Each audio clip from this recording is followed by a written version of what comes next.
Let's take a look at replacing the driver's side window switch on this 2006 Mercury Montego. Now, this is very similar to a Ford Taurus.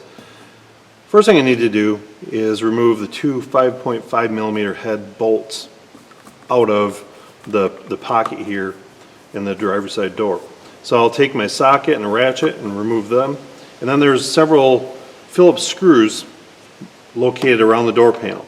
So I'll just take a screwdriver and remove them, work my way all the way around, and be aware of several hidden ones. There's one behind the door latch here, and some up on the front of the door panel. So let me work my way around the door and remove these screws, as well as those bolts, and let's see what other clips are holding this door panel in place. Okay, well now I've got everything unbolted, unscrewed. When I removed the screw from the cover by the door handle, that piece came off as well. So now I can feel there's a little resistance in the lower corner here. So there were actually a couple little pop pins down in there.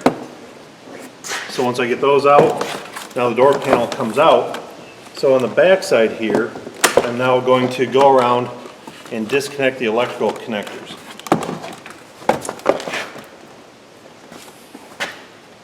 So as I reach in, I can find where the electrical connector is.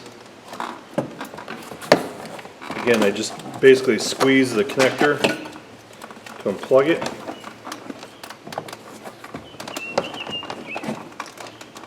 Sometimes you gotta wiggle it just a little bit, get it moved out of there, and we can get them all released. So once I got the door panel off, got the electrical connectors released, now there were a couple little clips in here that held this trim bezel into the door panel. Now, part of me thinks that you could probably pry this out if you want to get crazy here, and you would be able to pop this trim panel off. But again, the professional technician in me would prefer to take it apart and not risk damaging this trim bezel here.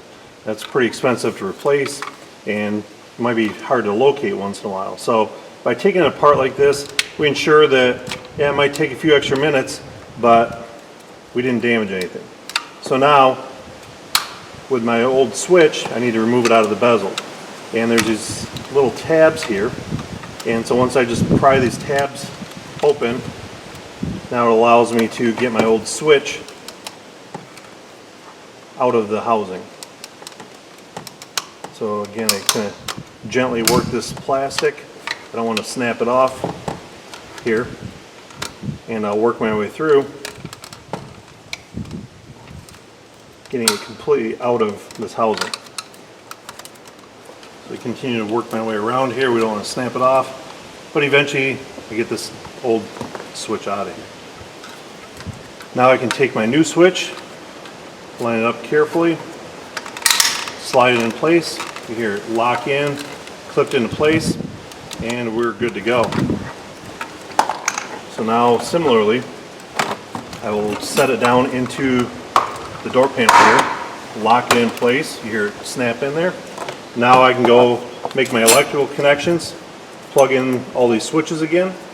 I'll go back, line up my alignment pins, put them in place, put all the screws on, and make sure everything's good and tight. We don't want any rattles here for our customer when we're done. Make sure that the windows go up and down, and that we can actually lock out the windows there.